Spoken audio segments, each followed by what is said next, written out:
What's up, friends? I got a brand new video for you today, and today we're going to talk about the new M2 Mac Mini.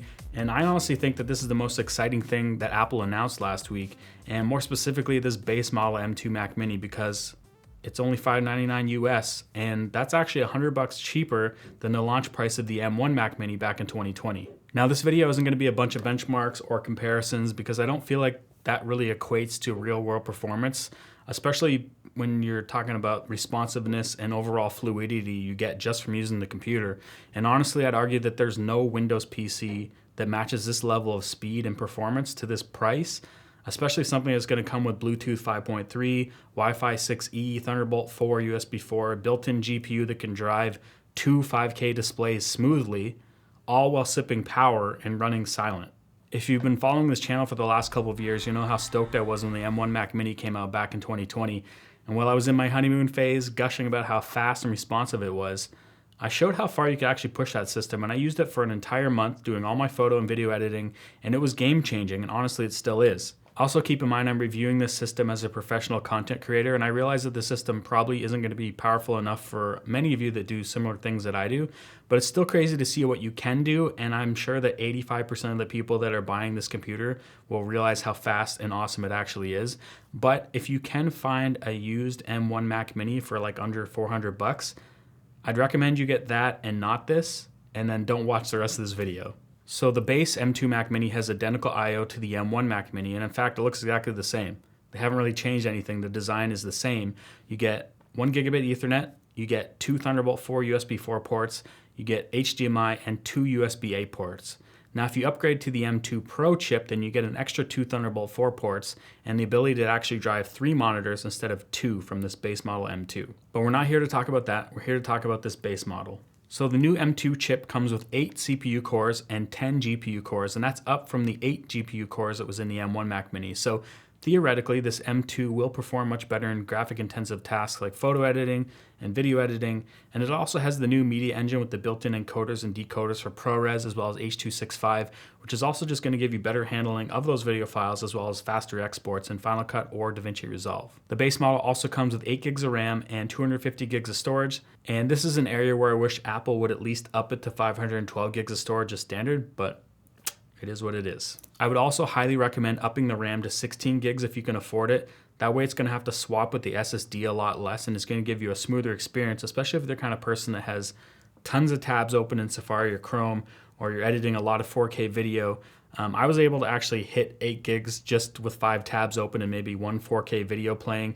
And don't even get me started in any complex video editing, because you're just going to get beach balls every 20 seconds. Now, when it comes to storage, you can easily get really fast external drives for a fraction of the price compared to ordering your Mac Mini with more internal storage. And I think that working off external SSDs is the better choice anyway. In my opinion, that's just how I've always worked. But if you upgrade to 512 gigs of storage, you're going to add an additional $200. And if you want to go to 1 terabyte, it's actually $400 extra. So it adds up pretty quick if you want to build your Mac Mini with a little bit more.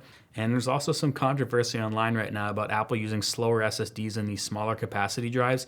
And they're correct. They're not nearly as fast as the 1 terabyte models. I ran Blackmagic disk tests and I was getting under 2,000 megabytes a second read and write, which is still fast, but it's about half as fast as my 14-inch M1 Pro MacBook Pro. So maybe this could be a deal breaker for some people, but honestly, with a $599 Mac Mini base model, what are you doing that you need faster than that? Oh, and if we go back to fast external drives, I actually make my own. I have a 2 terabyte USB 4 drive that I edit from. Cost me under $300, and it cranks out around 2,600 megabytes a second read and write. It can easily keep up with anything you want to throw at it, 8K video if you have to. And the funny thing is, it's actually faster than the internal drive in the M2 Mac Mini. So one issue I had on the old M1 Mac Mini was Bluetooth connection problems. I had disconnections, lag, it was super annoying. And I know a lot of other people also had that issue, and I'm assuming it's fixed now with this. And one thing that was really cool I was surprised with is that my Magic Mouse and my Magic Keyboard instantly connected on the first boot. And I have never experienced that with Bluetooth. It's usually a pain in the butt, but maybe it's the new Bluetooth 5.3. It's just kind of working how I expect Bluetooth should work. So who's the system for? I feel like it kind of hits a few camps. If you're a student and just need it for Word docs, light photo editing, web browsing, watching videos, stuff like that, it's going to rip through it, no problem. It's going to do it silently. And if you're a content creator and you're editing photos, editing YouTube videos, TikToks, maybe even recording in Logic, this thing's gonna burn through it. Even if you're working with 4K video like ProRes, H.265, it's only when you start to get into more serious color grading, working with 10-bit video and adding effects and stuff like that, you're gonna see it struggle a lot more. That's where I'd recommend getting as much RAM as possible if you can afford it, or even going to the M2 Pro chip. Okay, so here's an update. This is Editor Lee here. You're watching this video being edited on the M2 Mac Mini, and so far it's been going well. The main talking head stuff is ProRes LT, and then a lot of the B-roll is 4K 60p as well as some 4K 120. I noticed that when I'm playing back some of the 4K 120, it's a little bit slower. This stuff here is 4K 120. It's running okay. I'm also working in a 1080p timeline, and then I will export it as a 4K timeline when I get to the end. I've noticed that 4K 120p well in a 4K timeline is just chugging. It's not able to handle it, but for the most part, I can cut this video no problem. The tough thing for me when it comes to reviewing computers is that I just want to show you all the things that I would typically do, and that's a little bit more complex edits in 4K or even 6K red raw from my Komodo, but I don't want to throw smoke up your butt and say this thing's going to crush it. I've seen some other reviews say that it would, but I loaded in some projects that I edited on my Mac Studio that typically run perfect and smooth, and I instantly felt how much it was struggling on the system compared to what I'm used to. I tried loading in 4K video files, and they're all 10-bit, and it could sort of run it in Final Cut, and it would start to lag out, but I don't think you're typically going to be running that type of video in a system like this, but I just wanted to try it anyway. And I also know at this price point, I can't expect it to do all the demanding things that I require for my work, because my Mac Studio is literally 10 times the price of this Mac Mini. But if we take a step back and look at what this machine can actually do for the price, not much is going to be able to beat it. And honestly, this is one of the best bang for buck computers you can get right now, except for a used M1 Mac Mini. And that's not usually something you get from Apple. Do I wish this had more USB ports? Do I wish this had an SD card reader?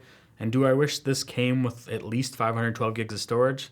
Obviously. But the cool thing is you get into the Apple ecosystem at a relatively affordable price.